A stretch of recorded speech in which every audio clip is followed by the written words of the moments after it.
हवा की गति जो है काफ़ी धीमी होगी और टेम्परेचर भी तेज़ी के साथ डाउन जा रहा है। तो ऐसे में पुनः जो है एक ठहराव की स्थिति देखी जा रही है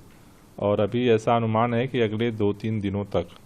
जो है वो हवा की स्थिति जो है वो इसी तरह से रहेगी। ऐसे में जो धुआं दिवाली के बाद उठा था वो अभी स्टोरेज है, तो अभी ऐसा लग रहा है कि 2-3 दिनों तक अभी यथास्थिति ही बनी रहेगी। जी, हमें फिर से वही स्थिति दिख रही है जो बारिश होने के पहले एक तरह से सीवियर स्थिति हो गई थी। उसके बाद बारिश के बाद उसमें कुछ राहत मिली, लेकिन अब आपको लगता है कि ऐसा कोई आप लोगों की एक्सपर्ट से बात हुई हो या मौसम विभाग से बात हुई कि ऐसी संभावना है कि बारिश हो या हवाएं तेज चले, क्योंकि उसके बिना तो फिर वैसे देखिए अभी जो एक्सपर्ट्स का कहना है कि अभी 2-3 दिनों तक जो है हवा की गति ठहराव में ही रहेगी। उसके बाद जो है वो हवा की स्पीड बढ़ सकती है और उससे ख़ास तौर से जो बंगाल के अंदर जो अभी एक विक्षोभ देखा जा रहा है उसकी भी संभावना है कि अगर उसकी हवा और उसके पानी की बूंदें अगर यहाँ तक आती हैं तो मेरे ख्याल से 2-3 दिनों बाद ऐसा प्रेडिक्शन है कि इसमें सुधार देखा जाएगा। लेकिन अभी जैसे AQI 400 के करीब पहुँच रहा है, 395 है अभी दिल्ली का, और ये सीवियर प्लस की तरफ जा रहा है, तो 2-3 दिन में उससे पार कर सकता है, 450 के करीब हो सकता है, तो स्थिति काफ़ी गंभीर हो जाएगी। देखिए आज दिन भर हम लोग इसको मॉनिटर कर रहे हैं और जैसी स्थिति बनती है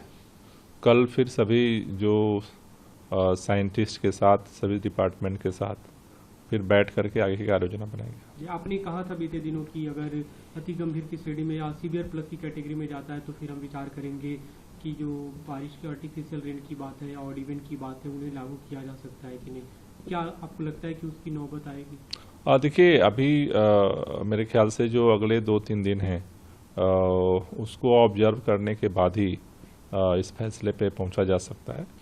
लेकिन अगर सीवियर प्लस की तरफ अगर बढ़ता है तो निश्चित रूप से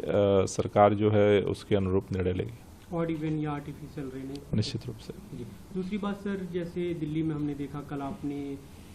स्मॉग गन्स वाली जो गाड़ियां हैं उन्हें रवाना किया, अलग अलग विधानसभाओं में भेजी गई। दिल्ली के प्रदूषण को एक तरह से कंट्रोल करने की कोशिशें हो रही है जैसा आप लोग दावा भी करते हैं, लेकिन बाहर के राज्यों से जो प्रदूषण आ रहा है खासतौर पे पराली, आपने बताया था कि पंजाब के लोगों से बातचीत हुई, क्या उस पर कोई निदान की तरफ कदम बढ़ा रहे हैं? और उन लोगों का भी कहना है कि शायद अगले 2-3 दिनों में पराली की जो घटनाएं हैं वो काफ़ी कम हो जाएंगी। तो जो अगले 2-3 दिन हैं वो थोड़े क्रूशियल हैं और उसको सरकार मॉनिटर कर रही है और जो उस पर ज़रूरी कदम होगा उसको उठाएंगे। दूसरी बात सर, अभी यमुना के प्रदूषण को लेकर भी सवाल उठने लगे, यमुना में जहरीली झाग दिखने लगी, अभी छठ पूजा की तैयारियां हो रही है, ऐसे में सरकार की क्या तैयारी है? देखिए सरकार ने पिछले बार भी लगभग 1000 जगहों पे छठ पूजा पूरे दिल्ली के अंदर किया था।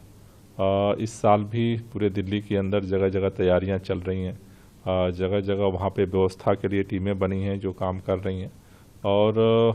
मेरे ख्याल से इस बार भी पूरी तैयारी के साथ 1000 से ज़्यादा जगहों पे छठ पूजा का आयोजन होगा। लेकिन यमुना के पानी की जो गंदगी है उसके लिए उसको लेकर के भी टीमें जो है उस पर काम शुरू कर दी।